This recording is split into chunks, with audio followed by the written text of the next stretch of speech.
विशाल आकाश के नीचे हरिया अपने खेत में काम करता है। पसीने की बूंदें उसके अनुभवी चेहरे पर रास्ते बनाती हैं, फिर भी उसकी आंखें अटूट आशा से चमकती हैं। हरिया की पत्नी आती है, उसके कदम धरती पर नरम है, जो भोजन का एक विनम्र प्रसाद लेकर आती है।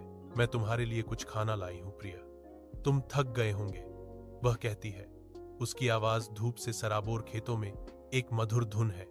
धन्यवाद, यह फसल अच्छी होगी, मैं इसे महसूस कर सकता हूं, हरिया ने जवाब दिया। उसकी आवाज नए जोश और दृढ़ संकल्प से भरी हुई थी। हमारे बच्चों के लिए एक बेहतर भविष्य, यही सबसे महत्वपूर्ण है, हरिया घोषणा करता है। उसकी निगाहें क्षितिज पर टिकी हैं, एक उज्ज्वल कल की कल्पना करते हुए। रात के आवरण में एक भयानक तूफान गांव के खेत पर अपना कहर बरपाता है। हरिया तबाह हुए खेतों से दौड़ता है। तूफान के खिलाफ एक अकेला व्यक्ति, उसकी फसलें, उसकी आजीविका तूफान के क्रूर प्रकोप के शिकार होकर बर्बाद हो गई हैं।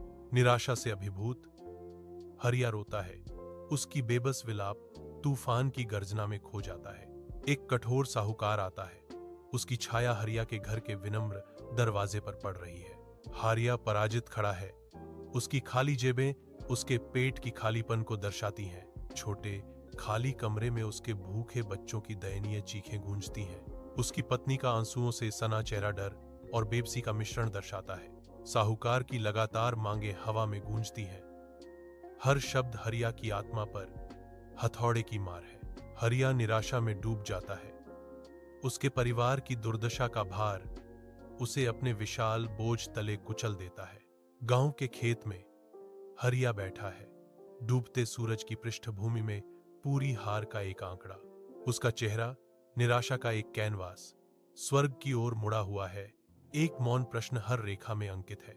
सूखे खेत में लंबी छायाएं फैली हुई हैं, जो उसके दिल में निराशा को दर्शाती हैं, क्योंकि वह रोता है, भगवान, मैंने आपका क्या बिगाड़ा है?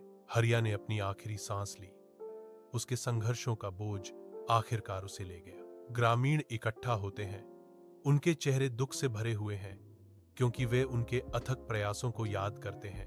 हरिया चला गया, लेकिन उसकी कड़ी मेहनत और दर्द मिट्टी में बस गए हैं।